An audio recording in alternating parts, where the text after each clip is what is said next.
सेव्यमान पावनांघ्रि पंकजं व्यालयज्ञसूत्रमिन्दुशेखरं कृपाकरं शारदादियोगी वृन्दवन्दितं दिगम्बरं काशिकापुराधिनाथ कालभैरवं भजे।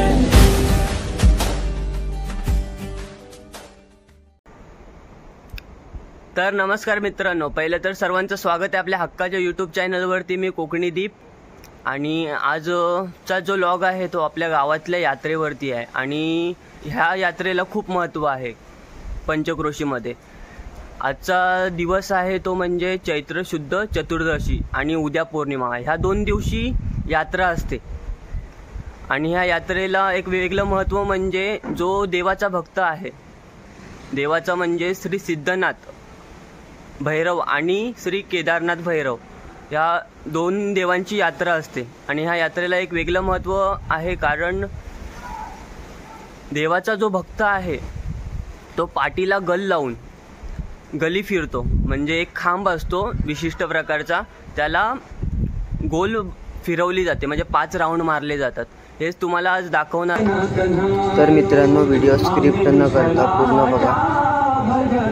हे आहे ते श्री सिद्धनाथ भैरवांचं मंदिर। आता तर पहिले तर आपण दर्शन घेणार आहोत आणि नंतर मुलाखत घेणार आहोत, ती म्हणजे मंदिरातले मुख्य पुजारी श्री मनोज तुकाराम विरकुट यांची, आणि त्यांच्याकडून आपण संपूर्ण माहिती घेणार आहोत यात्रेबद्दल। यात्रा का भरते? यात्रा जे आहे, या मूर्ती ज्या आहेत त्या पांडवकालीन आहेत। सिद्धनाथ भैरव वगैरे असे आहेत। तर पहिले काय होते, पूर्वी काळी म्हणतात पांडवकालीन की गावात तर रोगराई होती, तर ती रोगराई जर दूर झाली तर पांडव बोलले होते रोगराई दूर झाली तर 5 फिरे गळी फिरेल। तिथपासून ती पांडवकालापासून ही यात्रा चालू आहे। जसं तिथपासून चालू आहे ते आद्यपर्यंत चालू आहे। तर त्याचा मान गळ फिरण्याचा कसा कुटुंब बँकेड असतो, त्याला बाकी गळ लावणार तो नाभिक असतो, तो नाभिक गळ पाठीत लावतो आणि लाट फिरवणे, संपूर्ण लाट गोल फिरवणे वरून, ती अगदी समाजाकडे असते, म्हणजे असं असते। आणि परडी का काढतात? परडी ती काय जागोजागी देवाची आहेत ठिकाणं, म्हणजे काय मान द्यायचे असते ना त्यांना, त्याच्यामध्ये ती परडी काढते, त्यांना शांत करायला लागते। गावात जे कोण असतात त्यांना शांत करावे लागते। म्हणजे छोटे मोठे देवस्थान आहेत, त्यांना ते देवस्थान का आणखी काय असते जागोजागो आहेत असे, ते देवाचे रक्षक म्हणून त्यांना, म्हणजे त्यांना ते देण्यासाठी 2 दिवस ते असते, चतुर्दशी आणि पौर्णिमा, त्या दिवशी त्यांना तो प्रसाद म्हणून काय दिला जातो, त्यासाठी वाजत गाजत परडी गावातून करतो आणि लोकांना कसं दर्शन पण मिळतो, असं आहे ते। दर्शन मिळाल्यानंतर मग हे होतं सगळं ते। आणि काका, एक शेवटचा प्रश्न, हातकोडे हे खूप असं मी खूप वर्ष बघतोय की हातकोडे का घालतात? हातकोडे काय म्हणजे लोक नवस बोलतात की माझा अमुक इच्छा पूर्ण झाली तर हातकोडा घालेल, त्याप्रमाणे ते हातकोडे बोलतात। जीव आकारचं ते असतो ह्याच्यात, हातात असा हे राहतो आणि असं हातात हे हा विडा असतो आणि नारळ असतो।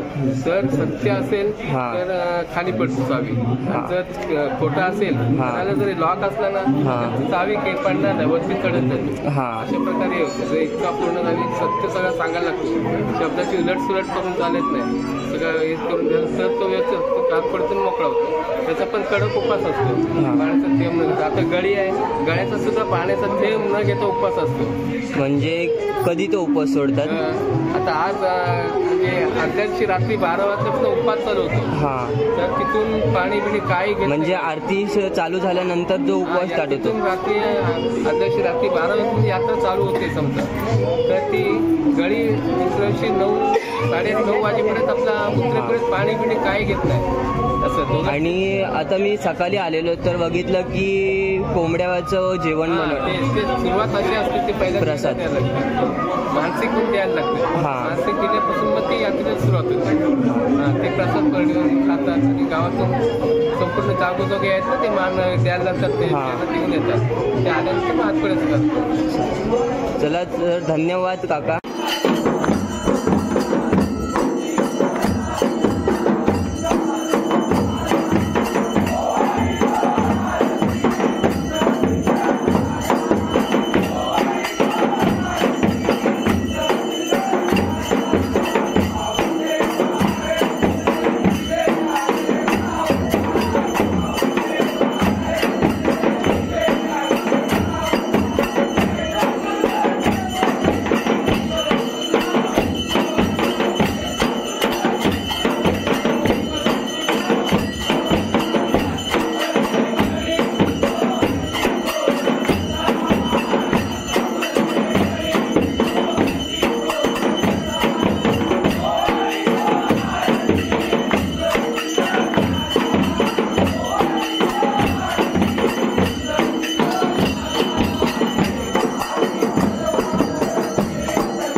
चला आता.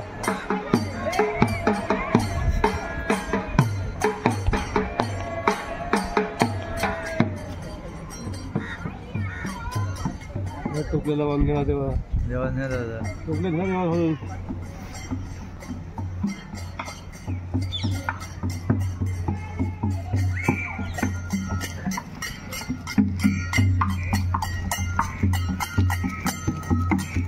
जाम धावले बघ.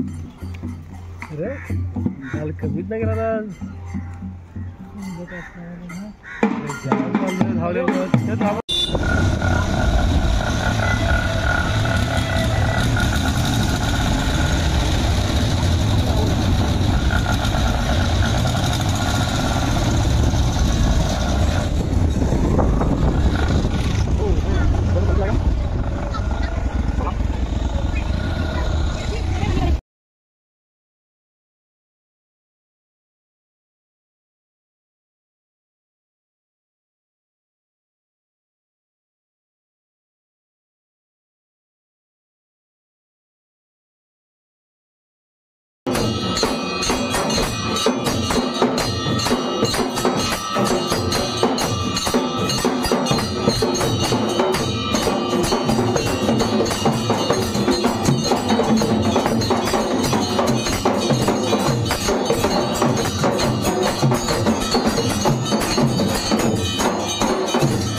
तुझ्या दरबारात 1 वर्ष मला 2 वर्ष मला देवावरती आठवडे दिले मला 11 वर्ष मला चालून आलेल्या हुंडाने मला तुझ्या दरबारात मला त्याच्याही मला त्या दरबारात बोलले त्यांनी मला माझ्या उपवास केलेला त्याच्या केसा परत बाळाच्या गदा झालेल्या हे आपल्या पोटे घालून त्याचेही यात पुढे गेले आपल्या उभारला पण बघे हरा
तर मित्रांनो, कसा वाटला ब्लॉग?